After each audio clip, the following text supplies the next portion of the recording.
طبعا ضرب الرجل للمرأة أكثر من ضرب المرأة للرجل. يعني أنا قلت أن بعض الزوجات تضرب زوجها، قلته لأنه موجود لكنه قليل يعني أيضا، فلا يحتاج أن نقيم مؤتمرات عن ضرب الزوجات لأزواجهن في تصوري أنه أقل من غيره، وذلك لأن طبيعة جسم الرجل في الغالب سبحان الله يعني خلقها الله تعالى أقوى من طبيعة جسم المرأة. لذلك تجد أنك أنت وأختك بل أنت نفسك ربما طولك الآن أطول من أمك ولا لا، وربما لو مرضت أمك أو نحو ذلك استطعت أن تحملها بينما هي لا تستطيع أن تحملك. فجعل الله تعالى المرأة بهذا الجسد الرقيق الهين اللين اللطيف لأنها يعني تتعامل بمشاعرها أكثر مما تعامل بجسدها.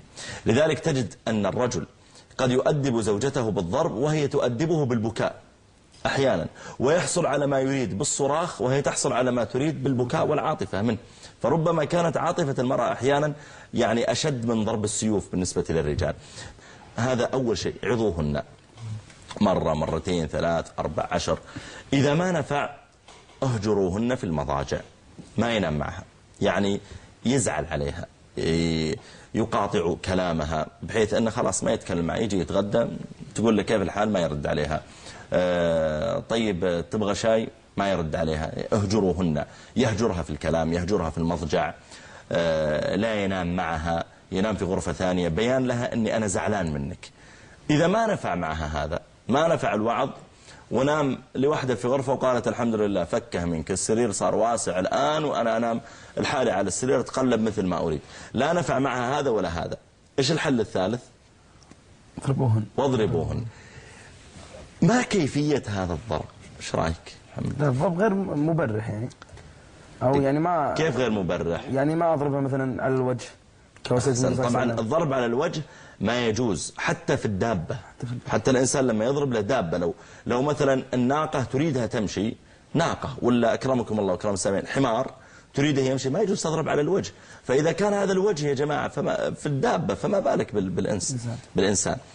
طيب لا يضرب على الوجه، يكون ضرب غير مبرح. يقول بعض العلماء يضربها بمسواك.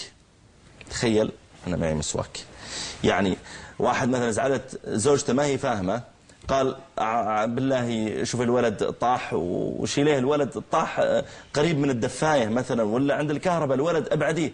قالت يا أخي ماني فاضية، قال أقول لك ابعديه مثلا. ضربها بمسواك ونحوه، ما هو بيأخذ قارورة الماء ولا الصحن ولا السكين ويضربها، لا، الأصل ألا يفعل ذلك. يقول أهل العلم يضربها بمسواك، يعني انظر إلى رقة المسواك يضربها به. الدليل أن ليس المقصود الإيلام. الآن أنت لما تضرب دابة المقصود أنك تؤلمها لأجل أن تطيعك، صح؟ دابة ما تفهم تقول يا ناقة يا جمل يا بعير بالله عليك أريدك تمشي، ما يفهم البعير ومنك هذا الكلام، الجمل ما يفهم إلا بالضرب، الحمار ما يفهم إلا بالضرب. لكن المرأة، الرجل، الطفل إلى في غالب الأحيان أن هذا يتأثر بالمشاعر أكثر متأثر بغيره. فأنت لما تضربها بمسواك ضربتها بيدك ضربة يسيرة ونحو ذلك، دليل أنني يا فلانة وصلت إلى مرحلة خلاص ما فوقها شيء، أنني لا أستطيع أن أتحمل أكثر. هذا بالنسبة للضرب. أي إذا ضربها يضربها ضربا غير مبرح. غير مبرح يعني لا يقبح الوجه، يضربها في الأماكن التي لا تترك أثرا، ما يضرب على يد، يضرب في بعض الأماكن التي لا تسبب ضررا متعديا عليها، ولا يكون ضرب كأنه يضرب له دابة ولا كأنه يضرب له طفل بين يديه صفقة يمين ويسار. ومع الأسف ترى كثير من الأزواج لا يضرب زوجته إلا وهو غضبان، ثم إذا بدأ يضرب كأنه يضرب أمامه جدار، بدأ يضرب بيديه يمين ويسار وربما ضرب برجله. يا أخي أنت تضرب آدمي، يا أخي حرام عليك. فلا يجوز له أن يفعل ذلك.